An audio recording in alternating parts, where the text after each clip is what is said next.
Assalamualaikum warahmatullahi wabarakatuh. Perkenalkan, nama saya Desi Novianti dengan NIM 8577777736. Saya dari Prodi Pendidikan Guru Sekolah Dasar atau PGSD Universitas Terbuka Semarang, Pokjar Kebunagung. Video ini sebagai pelengkap tugas ketiga mata kuliah anak berkebutuhan khusus atau ABK. Nama siswa dari si anak itu adalah Andri Putra Wijaya. Jadi panggilannya tuh Andri gitu. Nah, dia tuh kelas 4 SD. Nah, dia itu mengalami gangguan atau jenis gangguan ya, itu gangguan perilaku ADHD. Nah, tujuan yang ingin dirubah dari si Andri tadi itu yang pertama, Andri itu mampu duduk dan fokus mengikuti pembelajaran. Yang kedua, Andri mampu mengikuti instruksi dari guru dengan baik. Dan yang ketiga adalah menurunkan frekuensi untuk meninggalkan tempat duduknya. Nah, kemudian hasil identifikasi itu kan ada di tipe kombinasi ya. Ada inattention, kemudian ada hiperaktif dan impulsif. Yang pertama ada inattention, itu kayak ya itu tadi, meliputi dia tuh kayak nggak bisa fokus dan kesulitan untuk mengikuti instruksi dari gurunya gitu. Kemudian yang kedua, dia tuh hiperaktif tuh ya tadi susah untuk duduk dengan baik dan tenang. Terus kemudian dia tuh sering banget kayak bicaranya tuh berlebihan. Jadi tuh kayak setiap diterangkan sama gurunya, dia tuh kayak malah berbicara sendiri sama temannya gitu. Dan dia tuh sering banget. Terus ceritanya tuh kayak dia tuh kayak cerewet gitu loh. Jadi suka cerita gitu. Tapi hanya cuman mungkin teman sebangkunya gitu. Kalau yang lainnya sih jarang, tapi kalau sebangkunya tuh dia bicaranya banyak. Terus yang ketiga itu dia itu kayak sulit misal nih, kalau mau masuk kan biasanya itu kalau di khusus hari Jumat ya, itu kan ada yang namanya baca surat pendek Anas, Al-Falaq, kemudian Anas dan Al-Fatihah itu bareng-bareng kan. Nah, tapi sebelum masuk itu tuh biasanya itu kayak disuruh baris di depan pintu gitu. Nah, ketika saat disuruh baris itu Andri itu tuh selalu kayak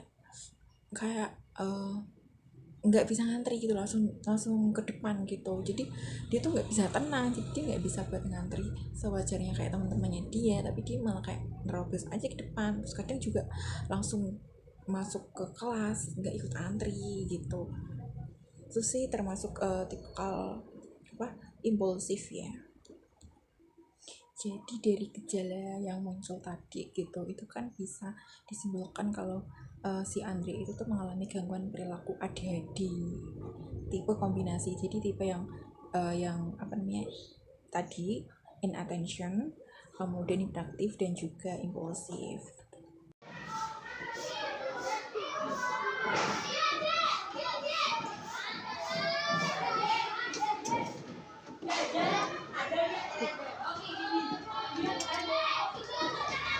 Apa itu, Dek? Apa itu? Angsa. Bagus dah. Bagus enggak? Bagus.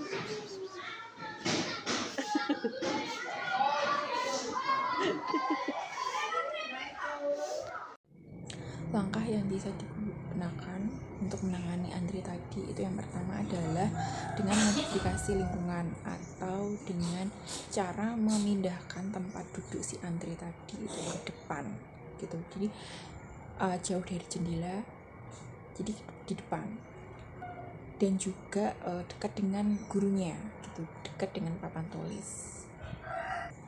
Terus juga misal nih ketika ada ulangan atau sejenis kayak ulangan gitu ya, ulangan harian atau apapun itu coba dikasih pembatas di mejanya gitu, supaya dia tuh kayak nggak bisa mencontek kanan kiri temannya gitu, biar dia bisa kreatif sendiri latihan gitu. Kemudian ada juga nih dengan cara tes chunking atau pemecahan tugas. Jadi misal ada tugas matematika gitu. Nah, tugas matematika ini tuh ada 10 soal. Tapi untuk si Andre itu dikhususkan. Jadi 10 soal itu dibagi dua. Jadi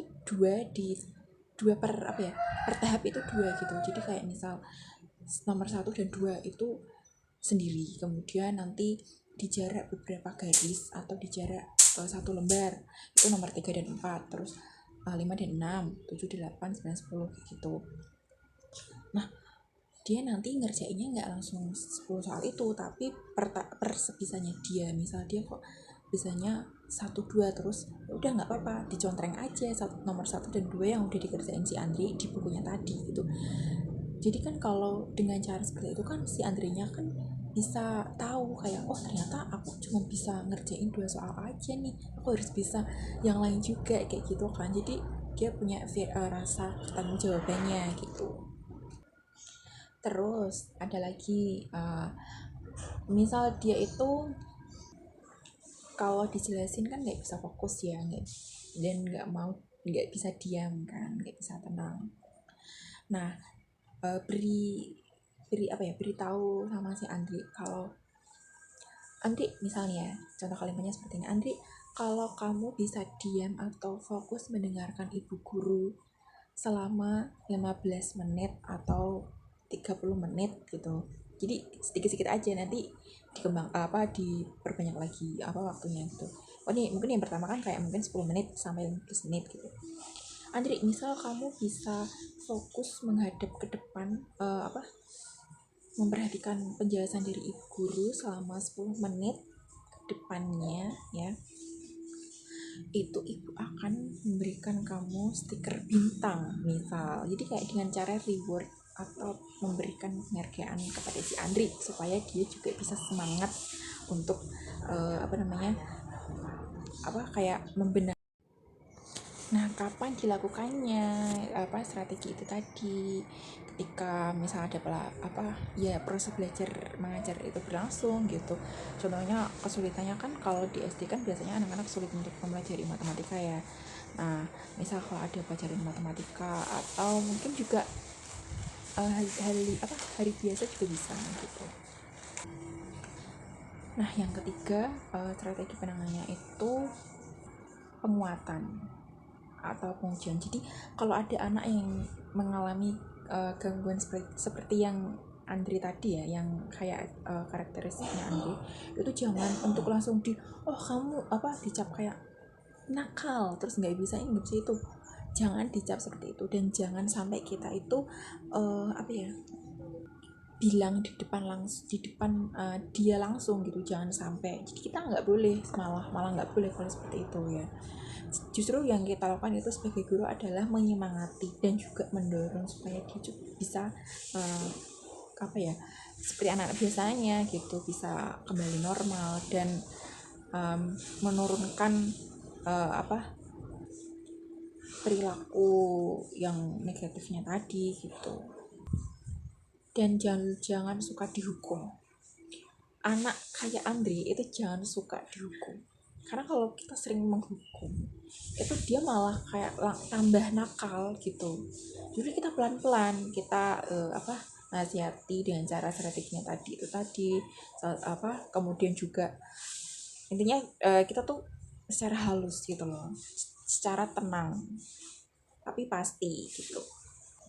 Terus misalkan kalau anak SD itu kan kayak masih kadang ada yang anak mama, anak papa gitu kan, kayak masih inilah intinya masih polos gitu kan. Nah, itu bisa dengan cara misal nih kayak Andri, ibu kamu atau ibu Andri itu lebih suka kalau Andri itu mendengarkan penjelasan ibu guru dengan tenang dan baik loh gitu. Jadi supaya ibu Andri suka, ikutin arahan ibu Andri tadi ya. gitu. Jadi dia tuh kan kayak mendorong, emang iya ya ibu aku sukanya seperti itu, ya udah deh aku kayak gitu gitu.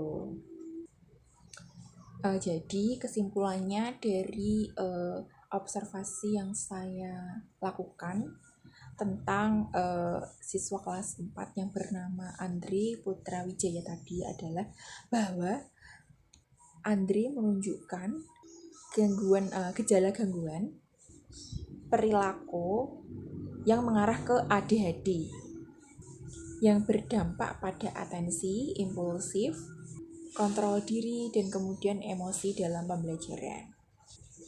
Dan perlu penanganan khusus untuk Andre agar Andre bisa belajar optimal dan mengikuti proses pembelajaran di kelas dengan baik.